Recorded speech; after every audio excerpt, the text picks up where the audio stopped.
Hi everyone, this is Team 2 consisting of me, Mustafa Al Salman, as well as my teammates Afif Kareem and Ibrahim Abu Hannoun, and this is our second presentation. Earlier in the semester, our first presentation covered the topics of mission statement. When we first had the requirements for our product, we designed the mission statement. We got data from our customers and interpreted these data in the customer needs table, as you can see here, and then proceeded with a use case to describe the flow and interaction between our potential customers and the case that contains our product. And then the customer profile, we have made a customer profile for our potential customers to see who our customers are and how we can maximize the potential of our product and to make it suitable for our customers in the best way.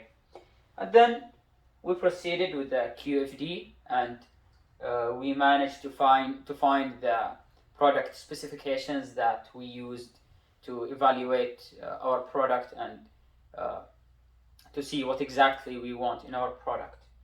That was for the material covered in the first presentation. For the second presentation, we will be talking about the concept generation, which starts from the functional decomposition of our product. So as you can see here in this table, we first started with identifying sub-functions that we want to include in our product.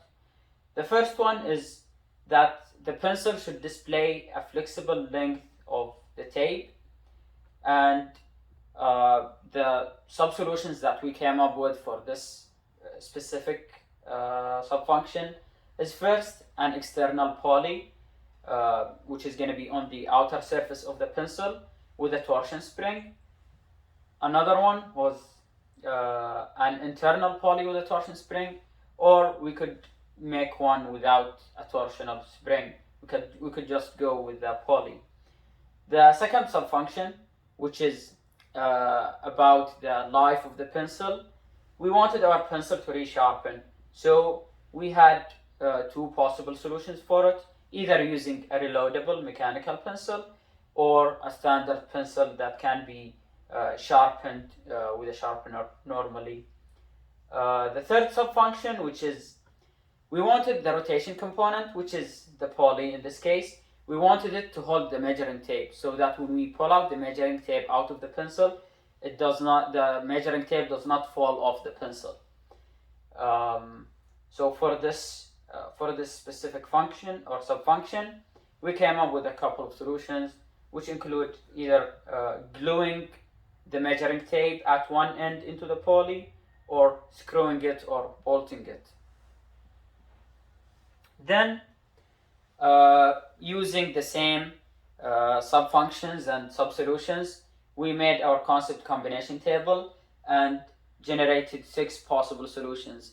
Each one of our team came up with 2 possible solutions, and then we made the gallery method and presented our poster to our teammates.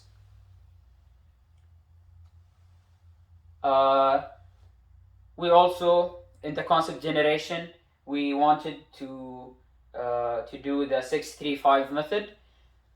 It did not work out very well for our team. The main reason is that our product, we identified most of the functions that we can add or include in it. We have identified them earlier in the functional decomposition, and that's why we did not have much to add in the 6-3-5 method.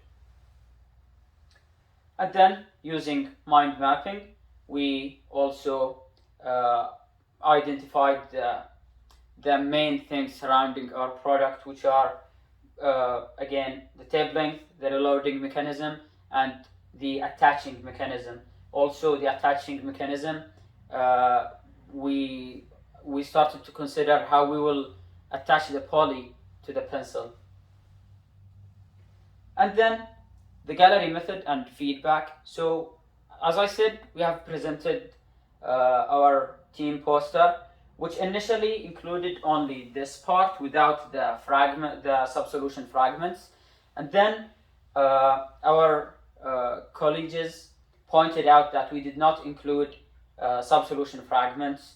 So we included that, and that was very helpful in that we could see each sub-function, we could analyze it individually and see how we could combine these sub-functions in different ways.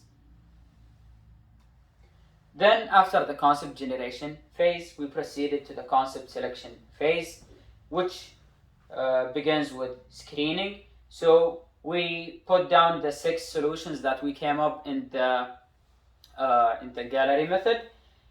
We put them down and started evaluating them based on the following criteria. So we want our product to be easy in handling. It has to include ease of use, life expectancy, aesthetics, as well as ease of manufacturing.